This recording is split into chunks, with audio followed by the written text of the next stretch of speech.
Hello and welcome to the program. I am DEJI360.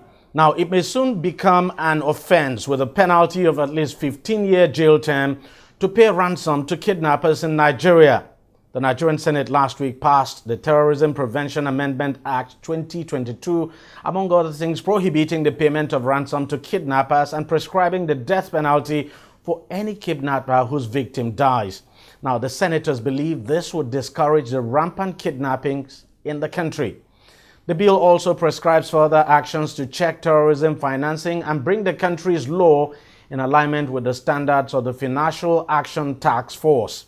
According to the Senate Committee Chairman on Judiciary, Human Rights and Legal Matters, Senator Okpeyemi Bamidele, the passage of the bill will save Nigeria from being included among countries in the Financial Action Task Force grey list, with its attendant negative consequences, which might ultimately result in international sanctions that would affect the image of the country in a negative way. He added that the review of the bill arose from the unfavorable ratings of the Financial Action Task Force recommendations of Nigeria's mutual evaluation report. But the biggest talking point of the bill has been the aspect that deals with ransom payment to kidnappers. It has received divergent views, with many questioning its practicability or whether it can be enforced. Kidnapping for ransom is a big criminal enterprise in Nigeria. One report by political risk analysis firm SBM Intelligence puts the amount of ransom payment in the country between June 2011 and March 2020 at $18.34 million. That's about 7.6 billion naira. Of course, that figure would have shot up dramatically when you consider the huge number of kidnappings the country has experienced from 2020 to date. It's really huge. Joining me right now to discuss more on the bill is our Rafsanjani, who is the Executive Director, Civil Society Legislative Advocacy Center, CISLAC. He joins us from Abuja. Thank you very much, Mr. Rafsanjani, for joining us on the program. Let me quickly ask what your take is on this bill. Well, I think it is important that National Assembly members, even though they have the mandate to make law for peace, development, and good governance in this country, it is important that they do consultation with experts, especially on sensitive issues that they are legislating on, because some of the members, they do not have experience or they didn't have the knowledge that is needed in order to put together a piece of legislation. So therefore, stakeholders consultation and meeting with relevant experts, it is important before you enact such a law. That is why public hearing is provided to ensure that you arrive at the best decision to make law for the nation. In the case of the proposed law that they are amending, or they have amended, where they say that anybody who pays ransom will be jailed for 15 years. Before you make such kind of law, you need to make sure that the government relevant agencies that are responsible for protecting and providing safety for the citizens are actually equipped, are doing their work. Other than that, if you just go and legislate such ridiculous law that you are making the victim to have more double victimization. First, you are not able to rescue the person, relatives, and because government does not do nothing to people any longer in this country. In terms of safety and security, government has decided to abandon its responsibilities. Or else, how do you explain just few kidnappers, overwhelming the entire security personnel in the country? Unless this allegation that many people are making, that some of the security personnel are involved or are conniving to allow the bandits and criminals to succeed in what they are doing. Otherwise, we cannot understand why government that has failed to protect and rescue victims, now you are now trying to say that if anybody who goes to mobilize resources to rescue his relation or her relation, you are going to victimize the person by jailing him or her or them 15 years imprisonment. I think the reason why some of the members of the National Assembly they are making this law is because they have the rented protection. Because if they are not also given the adequate protection, like we have seen other Nigerians who don't have any protection from the security, I am sure they will not be making this kind of law. But because they have a rented protection or limited protection, which they've forgotten immediately after their tenure, they will also come back to the community that they have not provided enough, facilities, equipment, and personnel to secure the nation and secure everybody. It is important that our National Assembly members understand that they have responsibility to ensure that our security personnel, they perform their duties as expected to them by the various mandates of the security agencies that they have. If you are supervising them and they are doing what they are supposed to do, providing them also the enabling resources to be able to tackle the insecurity in the country, and also when there is incident of kidnapping and the security are able to rescue people on time and safely, then you can then say that you can take decisive action against whoever pays ransom. But the issue Nigerians are talking about, it is the government official at state and local government and even federal level that are actually bringing a lot of money to give the so-called bandits or kidnappers so that they can stop what they are doing. Where it is all in record that many governors have made pronouncement that they have to settle, bandit criminals to rescue them. So which means that the National Assembly members, they should be actually looking at government officials who are now using that opportunity to even siphon public taxpayers' money, because what they take out from the government coffers to go and pay this ransom to these criminals is only God knows how much they are doing, because they are not making it accountable. Let me quickly, I get your point now. Let me quickly ask you this. The truth is, it will not be out. I mean, it might be out of place to say that the National Assembly should do nothing over this and then, just probably allow people to continue to pay ransom and all of that. It might not just be a bad idea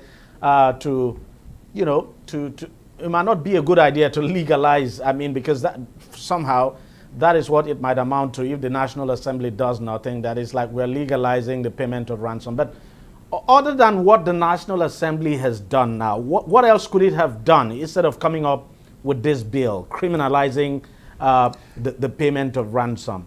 And of course, you have a very good point, because take the case of those passengers who were kidnapped in the Abuja-Kaduna train attack. It's been over 1 month now that they've been held, and nobody has done anything. At least the government has not succeeded in releasing them, and their relatives are worried. They would not mind, they have said so, that they wouldn't mind to pay ransom to get them out. But then the National Assembly is now saying it might be criminal to do so. But what I'm asking is, what other thing could the National Assembly have done instead of what it has done now? I think National Assembly can do a lot.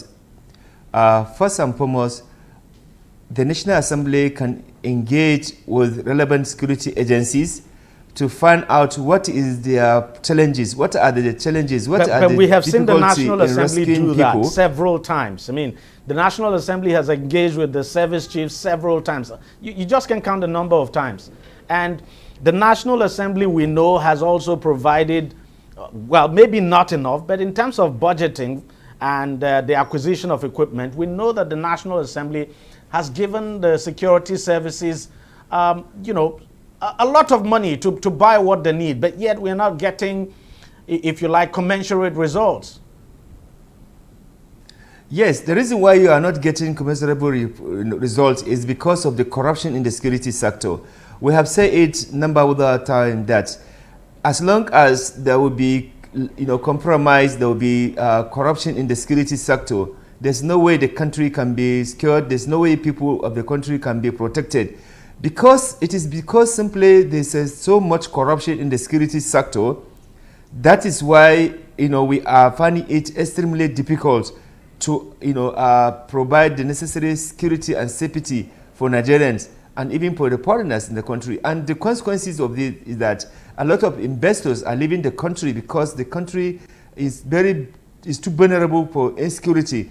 And there's no political will. When you say when you say corruption in the security sector, how would you mean? Because the question people would ask is, what kind of corruption are you talking about? What evidence there of are allegations that do you have? proliferation of the small arms and even big arms are coming into the country, which means that people in the border who are responsible to ensure that they check the items that are coming into the country are compromising or they are not doing their work. Secondly, the Auditor General recently just mentioned that over 156 arms and ammunition disappeared from the police. Till today, no accountability from the police to say this is where the arms are, this is where the weapons are. Thirdly, a lot of personnel, a lot of officials within the security sector are alleged to be conniving with the terrorists, with the kidnappers. Why can't the government investigate to know who was involved or the extent of involvement of the official, the security official into this? I think there are a lot that National Assembly can do through its oversight. It is because there's no effective and efficient oversight responsibilities that are being carried out in this country. That is why a lot of things are going on, including compromising the security, which everyone now is vulnerable to this insecurity in the country. I think it is important that when money are budgeted to buy arms, equipment, and equip our security personnel, this money are not diverted. As long as they will be diverted, there will not be enough or efficient facilities and equipment to deal with insecurity in this country. The terrorists and the kidnappers and bandits are having high superior arms, and our security personnel are not able to match them with the necessary weapons in order to control or in order to stop them from what they are doing. So I am saying that National Assembly is not just to make law, but also to ensure that the laws they have made are complied with, are respected. And if the security agencies, from the custom to immigration to police to all sorts of other security in the country, DSS, are not doing what they are supposed to do, it will be extremely difficult for us to secure the country and protect the people. Because now corruption has entered everywhere. I'm afraid we just we have seen how oil theft is going on as well, because security have also compromised. We are losing a lot in terms of revenue because of the compromise within the security sector. So I think it is important that our lawmakers and the government become more honest and more sincere and more patriotic in order to tackle the insecurity in this country. Well, I'm afraid, Mr. Rafsanjani, I'm afraid we just have to leave it there. We've actually run out of time. We want to thank you very much for your time. Thank you very much for joining us on the program, and thank you very much for your insights. Thank you very much. Well, I was Awal Rafsanjani, the Executive Director of Civil Society Legislative Advocacy Center. We'll take a short break now, and we'll be right back. Stay with us. Opinions are free, facts are sacred, but truth is universal. How, in practical terms, can we, for instance, de-escalate the tension? President must see himself as the President of the Federal Republic. We know where the enemy is. 3 places.